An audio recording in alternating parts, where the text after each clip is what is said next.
देश में corona virus के मामले अब भी नियंत्रण में हैं। ऐसे में अब कई राज्यों में अनलॉक की प्रक्रिया और आगे बढ़ने लगी है। दिल्ली, यूपी, कर्नाटक, गोवा, हरियाणा जैसे कई राज्यों में अब पाबंदियों में और छूट बढ़ा दी है। दिल्ली में स्टेडियम, खेल परिसर खुलेंगे। दिल्ली सरकार ने सोमवार से स्टेडियम और स्पोर्ट्स कॉम्प्लेक्स को खोलने का ऐलान किया है, लेकिन ये बिना दर्शकों के खुलेंगे। बता दें, अप्रैल से अब तक दिल्ली में छठी बार अनलॉक हुआ है।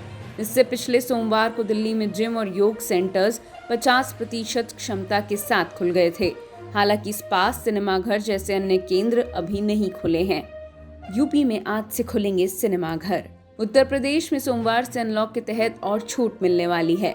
आज से सिनेमा हॉल, मल्टीप्लेक्स, जिम और स्पोर्ट्स स्टेडियम को सख्त कोविड-19 प्रोटोकॉल के साथ खोलने की अनुमति है। हालांकि नाइट कर्फ्यू का ध्यान रखते हुए इन्हें 50% की क्षमता के साथ रात 9 बजे तक ही खोला जा सकेगा। राज्य में वीकेंड कर्फ्यू भी लागू रहेगा। हरियाणा में सीए की परीक्षा में छूट। हरियाणा सरकार ने आदेश में the institute of chartered accountants को 5 से 20 जुलाई तक चार्टर्ड अकाउंटेंट परीक्षा कराने की अनुमति दे दी है, लेकिन ये परीक्षा भी कोविड-19 प्रोटोकॉल को ध्यान में रखकर आयोजित की जाएगी। इसके अलावा जिन चीजों के लिए पहले से छूट है वो जारी रहेंगी। कर्नाटक सरकार ने धार्मिक स्थलों में दी छूट। कर्नाटक सरकार ने पाबंदियों में और छूट देते हुए धार्मिक स्थलों को खोलने और शादी समारोह को अनुमति दे दी है। हालांकि ये छूट अगले 15 दिन तक रहेगी और इस दौरान कोविड के नियमों का पालन अनिवार्य रहेगा। वहीं इस बीच रात 9 से सुबह 5 बजे तक नाइट कर्फ्यू लागू रहेगा।